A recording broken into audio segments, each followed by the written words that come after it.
Oi gente, que prazer estar aqui com vocês. Na verdade, me sinto honrado em gravar essa e mais 3 videoaulas. Sei que muitos de vocês trabalham e exercem várias funções durante a semana, mesmo assim encontram força e ânimo para assistir a nossas videoaulas. Para quem não me conhece, eu sou o professor Leandro, sou formado em Ciências Contábeis, especialista em Educação à Distância, e estarei ministrando essa matéria de orçamento. Nessa disciplina, além de útil e necessária, eu garanto que será um prazer estudar. Nosso caderno didático tem uma linguagem clara, que facilita a compreensão de vocês. Fiquem tranquilos. Então vamos começar? Nessa primeira videoaula, nós vamos abordar os conteúdos encontrados nos 5 primeiros capítulos da apostila. São eles: Introdução à Administração, Noção sobre Orçamento, Instrumento de Gestão e os tipos de orçamento. Então a gente vai iniciar o conteúdo propriamente dito, visto que vocês vão se situar melhor. Bom, o que é administração pública? Administração pública é um conceito da área do direito que descreve o conjunto de agentes, serviços e órgãos instituídos do Estado, com o objetivo de fazer a gestão de certas áreas de uma sociedade, como educação, saúde e cultura. A administração também representa o conjunto de ações que também compõem a função administrativa. Ela tem o objetivo de trabalhar a favor do interesse coletivo e dos direitos de interesses dos cidadãos que administra. Na maior parte das vezes, ela está organizada de forma a reduzir processos burocráticos. Vemos ainda que é comum existir a descentralização administrativa no caso da administração indireta, que significa que alguns interessados controlam de forma efetiva a gestão de serviços. O indivíduo que trabalha na administração pública é conhecido como gestor público e tem uma grande responsabilidade com a sociedade, devendo fazer a gestão e administração de matérias, de forma que transparente e ética, em concordância com as normas legais estipuladas. Quando o agente incorre em uma prática ilegal contra o princípio da administração pública, ele pode ser julgado por improbidade administrativa, conforme a Lei 8.429, de 2 de junho de 1992. A administração pública no Brasil já teve 3 fases: a fase durante a Era do Império, a burocrática, que foi na Era Vargas, a gerencial, que é a fase mais recente que está sendo implementada. A administração pública também pode ser direta ou indireta. Na administração direta, é desempenhada pelos poderes da União, dos Estados, Distrito Federal e municípios. Estes órgãos não são denominados de forma jurídica própria. As despesas inerentes à administração são contempladas no orçamento público e ocorre na desconcentração administrativa, que consiste na delegação de funções. Na característica determinante da administração direta é a sua forma. Os órgãos estão ligados diretamente ao Executivo Federal, Estadual ou Municipal. Nesse sentido, estes órgãos, de fato, integram entes federativos, federação, estados e municípios, e são responsáveis imediatos nas atividades administrativas do Estado. Como exemplos de órgãos da administração direta, eu vou citar para vocês os Ministérios do Governo Federal, as Secretarias dos Estados Federativos e os municípios. Já a administração indireta, ela é caracterizada por entidades que têm forma jurídica própria, com autonomia administrativa e orçamento específico de seus fins e de responsabilidade de gestão. Nos exemplos correntes são as autarquias, as fundações, empresas públicas e sociedades de economia mista. Cada uma dessas entidades, por sua vez, tem algumas características próprias. Para facilitar, eu vou falar uma de cada vez, ok? As autarquias são serviços autônomos instituídos por lei e portadoras de personalidade jurídica própria, que têm a Receita. Seu objetivo é executar atividades típicas da administração pública que, por motivo de otimização e funcionalidade, requerem uma descentralização da gestão administrativa e financeira. O Instituto Nacional de Seguridade Social, que é o INSS, a Agência Nacional de Saúde, a ANS, e a Agência Nacional de Vigilância Sanitária, Anvisa, representam autarquias no serviço público nacional. Existem também as fundações públicas. Elas têm personalidade jurídica de direito público, que não visam lucro, e criadas mediante desenvolvimento de atividades que não exigem execução de órgãos ou entidades de direito público. E também tem autonomia administrativa, caixa próprio gerido pelos respectivos órgãos de direção e tem uma fonte de financiamento, os recursos da União e demais fontes. O Instituto Brasileiro de Geografia e Estatística, o IBGE, é a Fundação Nacional do Índio, FUNAI, representam essas fundações. Já as empresas públicas são entidades jurídicas de direito privado, com caixa e capital exclusivo da União, criadas com a exploração de atividades econômicas, devendo se revestir de qualquer das formas admitidas em direito. Um exemplo de empresa pública é a Caixa Econômica Federal. São empresas 100% do Estado, né? Para finalizar, existem as sociedades de economia mista, que são entidades dotadas de personalidade jurídica de direito privado, com criação autorizada por lei para elaboração de atividades econômicas, sob a forma de sociedade anônima, cujas ações com direito a voto pertencem, em sua maioria, à União ou à entidade da administração direta. São então controladas através do Estado. O Banco do Brasil é provavelmente um dos maiores exemplos no caso brasileiro. Gente, agora vamos falar um pouco mais sobre a nossa matéria, que é o orçamento propriamente dito. Sempre que eu puder, vou utilizar exemplos também do orçamento empresarial. Acho que será um complemento, visto que alguns alunos já trabalham em empresas privadas, e assim dá para ver com mais clareza nossa aplicação prática nas áreas governamentais. No momento, eu, Leandro, trabalho em uma multinacional, que é uma empresa que presta serviço de transporte aéreo. Existem algumas questões que consigo trazer no ambiente virtual, como experiências vivenciadas no meu dia a dia também. Se procurarmos uma definição de orçamento, vemos que é a parte de um plano financeiro estratégico que compreende a previsão de receitas e despesas futuras na administração de determinado exercício. Aplica-se tanto ao setor governamental quanto ao privado, jurídica ou física. Ainda dá para definir o orçamento com o objetivo de identificar os componentes do planejamento financeiro, com a utilização de um sistema orçamentário, entendido como um plano abrangendo o conjunto das operações anuais de uma empresa através da formalização do desempenho dessas funções administrativas gerais. O orçamento em finanças é a expressão da receita e despesas de um indivíduo, organização ou governo, relativamente a um período de execução ou exercício determinado, geralmente anual, mas que também pode ser mensal, trimestral ou plurianual. O orçamento deriva do processo de planejamento da gestão. A administração de qualquer entidade pública ou privada, com sem fins lucrativos, deve estabelecer objetivos e metas para um período determinado, materializado em um plano financeiro, ou seja, contendo valores em moeda, para o devido acompanhamento e avaliação da gestão. O estudo do orçamento, segundo alguns autores, volta à década de 1920. Na verdade, a gestão organizacional vem tendo saltos de qualidade desde a Revolução Industrial do século XIX. Essa evolução na gestão proporcionou diversas técnicas na elaboração dos orçamentos, seguindo do orçamento tradicional. Surgiram então o orçamento de desempenho, o sistema de planejamento, programação e orçamento. Desde o ano de 1916, o francês Henri Fayol, em sua obra Administração Industrial e Geral, já defendia que as empresas eram conjuntos de funções. Assim, com o desenvolvimento do pensamento empresarial e acadêmico, efetuou-se o acompanhamento e controle da função administrativa. Era necessário estabelecer mecanismos que proporcionassem formas seguras na condução das atividades empresariais. Nesse sentido, surgiram as técnicas orçamentárias que conhecemos, dentre elas o orçamento público. Na verdade, a origem do orçamento advém desde o período da transição do mercantilismo até o liberalismo.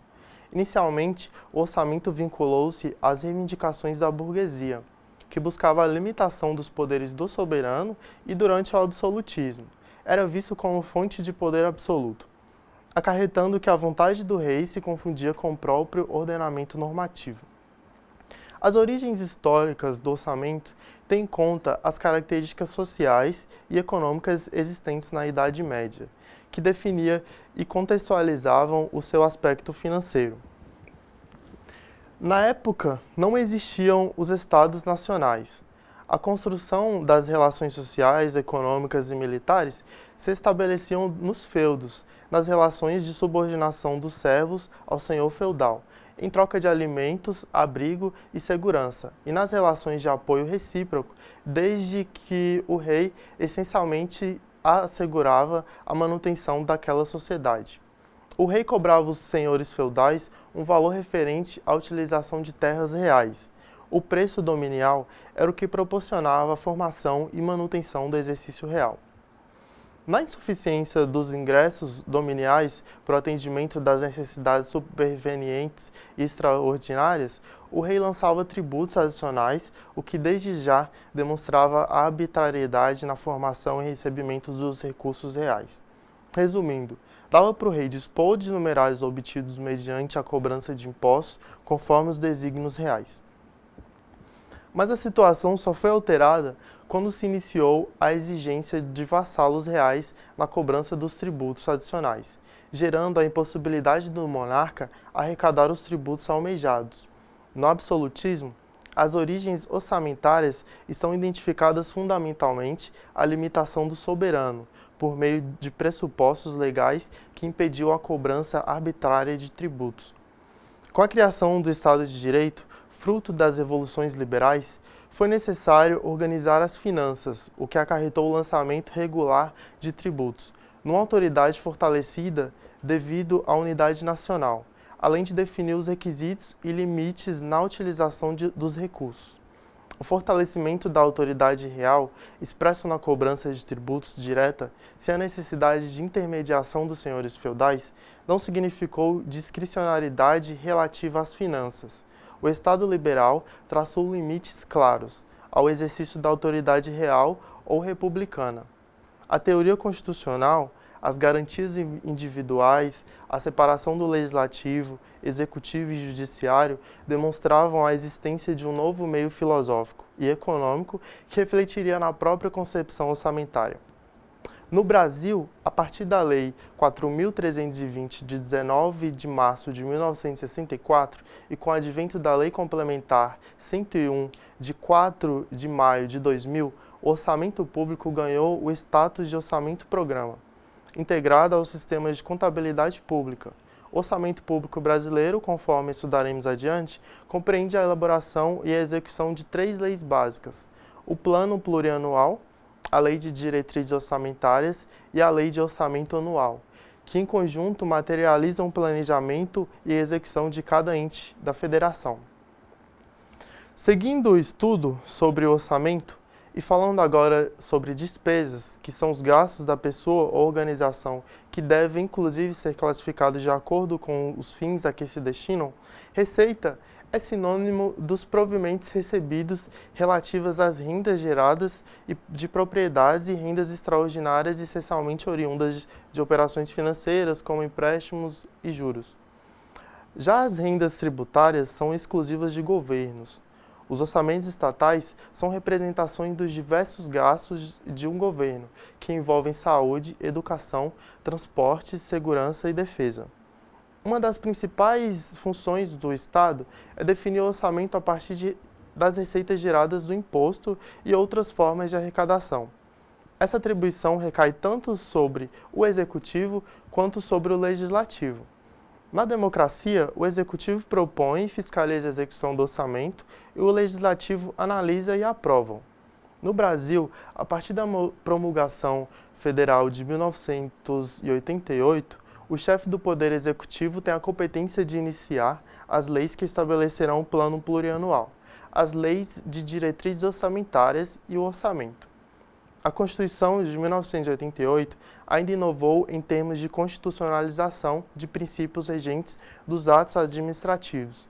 Um exemplo disso é o artigo 165, parágrafo 6º, que determina que o projeto de lei orçamentária vem acompanhado de demonstrativo regionalizado, do efeito sobre as receitas e despesas decorrentes de isenções. A maioria dos estados também prevê mecanismos de fiscalização do orçamento público através do judiciário. O Brasil adotou o processo misto, onde o executivo elabora o projeto de lei orçamentário e, em seguida, encaminhado ao legislativo, que o emenda e o aprova.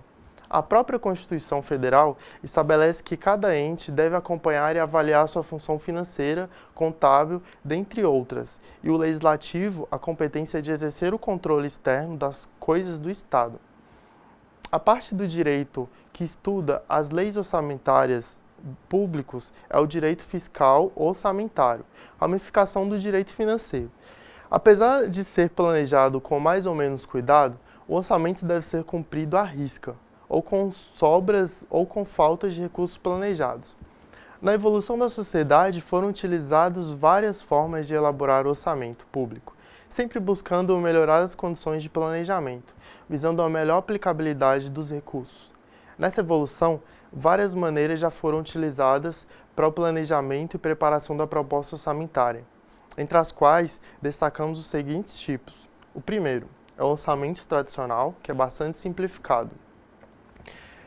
É representado apenas pelo levantamento das receitas que o ente irá arrecadar, sendo elaborado um relacionamento das despesas e custeio, ou seja, esse tipo de orçamento consiste em fazer apenas uma listagem do que o governo receberia e o que o governo gastaria com a manutenção das suas atividades existentes, não se preocupando com a implementação de novas ações. Depois, a definição dos gastos de custeio, se houvesse sobra, ou na linguagem técnica, se houvesse um superávit orçamentário, então seriam implementados novos investimentos, os quais seriam a criação de novos serviços ou na melhoria dos serviços já existentes. O orçamento tradicional tem como principal característica o atendimento à necessidade de custeio já existentes. Nesse tipo de orçamento, o investimento ficava condicionado à existência de superávites. Há muito tempo era conhecido o orçamento que chamava-se de ortodoxo, que nada mais era do que uma extensa lista profundamente analítica das receitas e das despesas do exercício, não tinha um cunho de planejamento. Este tipo de orçamento não era utilizado atualmente, e suas características não se aplicam a uma gestão, que tem como preocupação a implementação de melhorias. Já no momento da elaboração da proposta, representa o início da evolução do orçamento público. Nesta aula, vamos conhecer mais tipos de orçamento. Ainda dá para a gente conhecer a evolução dessa ferramenta e também a sua funcionalidade prática. Nesse contexto, trataremos agora do orçamento base zero, que é o tipo de orçamento que constitui-se em um processo que o planejamento já é encarado de forma mais profissional e exige do gestor um conhecimento das prioridades, para que sejam classificadas em ordens de importância. Esse orçamento baseia-se na preparação de decisões e, consequentemente, na escolha do nível de objetivo através da definição de prioridades, confrontando-se incrementos de custos e benefícios. Vamos ressaltar ainda sobre este tipo de orçamento que um conjunto de decisões consistem na apresentação da identificação de uma função ou operação distinta, apresentando uma forma específica de avaliação e comparação com outras funções. Deixa-se de lado apenas o levantamento de receitas e despesas de custeio, iniciando uma nova forma de planejamento da própria execução, do próprio acompanhamento da execução.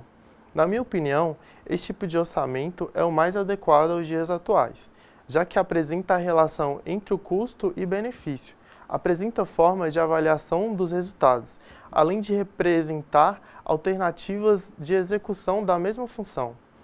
Outro orçamento é o orçamento programa. Ele exige que os gestores atuem com profissionalismo, destacando o planejamento de objetivos e metas, bem como o estabelecimento de diretrizes na elaboração do orçamento. Como já havia mencionado, e fazendo um paralelo entre orçamento público e empresarial, vemos que a maioria das empresas de grande porte multinacionais tem entre suas responsabilidades desenvolver orçamento para os seus períodos de operação. O orçamento empresarial deve detalhar Quais serão as receitas e despesas da companhia dentro de períodos futuros. A elaboração de um orçamento deve sempre ser feita com base nas previsões, nunca limitando a sua elaboração ao histórico, aos resultados e pressupostos anteriores. A adaptação de uma estratégia deste tipo de elaboração de orçamentos, exclusivamente com base nos pressupostos anteriores, constitui um erro estratégico, cujo resultado é invariavelmente o desperdício. Um bom exemplo disso é o Orçamento Geral do Estado italiano, em que se verifica que os gastos dos últimos 2 meses do exercício são cerca de 10 vezes superiores ao do restante do tempo do mesmo, no sentido de cada departamento minimizar o risco de ser alvo de cortes orçamentais no futuro. As empresas que elaboram os seus orçamentos com base unicamente no seu histórico revelam uma tremenda falta de objetivos. Uma vez delineados os objetivos estratégicos e uma consciência plena da situação em que a organização se encontra, ficarão a cargo das diversas áreas operacionais as iniciativas através dos planos de atividade. O orçamento resultará precisamente do somatório destes planos, sendo que este período é vulgarmente designado no momento da consolidação orçamental. Entende-se assim a necessidade de haver envolvimento pleno e coordenado com a organização na elaboração do orçamento. O orçamento é um processo multicíclico, que culmina no equilíbrio entre os objetivos estratégicos, as iniciativas e os meios financeiros adequados à execução do mesmo. O orçamento equilibrado pressupõe realismo, no sentido não de ser modesto demais, promovendo uma maquiagem real e inatingível, o que implica enorme sensibilidade de quem elabora. A gente precisa entender que essa sensibilidade que eu estou falando não existe em livro nenhum. Ela deriva de uma curva de experiência e da intuição. Será também decisiva na resolução de problemas resultantes do orçamento e no combate aos vícios orçamentais. Embora não haja nenhum valor percentual previamente fixado para limitar os desvios orçamentais, elas carecem necessariamente de justificação. Dessa forma, o orçamento é um instrumento de gestão e de implementação da estratégia da empresa. É um instrumento de motivação, de comunicação e de avaliação. As autarquias e outras instituições estaduais não deixam de ser grandes empresas, administradas com recursos e agentes. No Brasil, o ano subsequente ao da aprovação regular do orçamento anual, chamado de orçamento, programa, é denominado de orçamento ou exercício financeiro. Assim definimos o exercício como o ano em que há execução orçamentária. Já o ano de preparação ou de aprovação orçamentária pode ser chamado de ano calendário, como faz a legislação tributária ou ano civil se coincidir com 365 dias. Os orçamentos anuais devem ser divididos em despesas, receitas, investimentos e caixa. Esse último que eu falei é também conhecido pelo nome de fluxo de caixa. Projetado. Essa formação existe em que haja uma integração com as contas contábeis, facilitando o acompanhamento da execução orçamentária. Já o orçamento plurianual é comum de se dividir em programas, projetos e atividades, que se utiliza na administração. O orçamento é dividido ou classificado através de cenários. Um cenário significa uma versão do conteúdo orçamentário. Então, cenários diferentes demonstram valores diferentes da mesma informação a ser orçada. Você não precisa ser um economista para entender um valor pouco melhor do cenário econômico. Nesta aula, vou explicar algumas situações que irá ajudá-los a entender o que acontece na economia. Existem algumas variáveis fundamentais para entendermos o que está acontecendo e definirmos quais os rumos futuros a que a economia brasileira deve seguir. Essas variáveis são inflação, taxa de juros, câmbio, produção industrial, nível de emprego e contas externas. Vamos entender cada uma dessas variáveis e como elas atuam sobre a economia. Primeiro, a gente tem a inflação, onde atualmente essa variável central na economia brasileira. uma vez que a manutenção orçamentária está orientada sobre ela. Vale lembrar que o Banco Central define a taxa de juros quase que exclusivamente com base no nível da inflação. Se acompanharmos a inflação, dá para saber se os juros têm maior probabilidade de aumentar ou diminuir. Além disso, a inflação é primeiramente um indicador de aquecimento da economia, de modo que uma alta da inflação aponta que a economia está produzindo além do que ela suporta em termos de infraestrutura e mão de obra, variáveis que falaremos mais adiante. Segundo, é a taxa de juros, que é utilizada para controlar a inflação e os movimentos da inflação. A taxa de juros Selic é importante para entendermos o cenário econômico brasileiro, uma vez que ela determina diversas variáveis que afetam diretamente o lado real da economia, ou seja, a produção. Entre essas variáveis estão o nível de crédito oferecido, o custo de crédito e até mesmo o fluxo de dólares que entram e saem do país. Temos ainda o câmbio. Essa variável econômica é fundamental para determinar o custo das importações e exportações e, consequentemente, se o saldo final dessa transação, o Brasil é credor ou devedor às chamadas contas externas. Além do dinheiro propriamente de transações, existe também o fluxo proveniente de capital especulativo, investimento de curto prazo que pode afetar a cotação do dólar para valores que prejudiquem as exportações brasileiras. Neste caso, o governo adota uma política de controlar a cotação do dólar por meio de compra e venda da moeda e dos chamados swaps cambiais. A produção industrial e o nível de emprego também são fundamentais para entender se a economia apresenta crescimento. Um aumento da produção mostra que mais valor está sendo gerado, se os cidadãos estão consumindo mais e, consequentemente, há mais tempo de trabalho para serem preenchidos. Vimos que quando a produção cresce, além do suportado na estrutura econômica, a inflação sobe, de acordo com o aumento de demanda nos recursos produtivos, resultando em aumento de preços.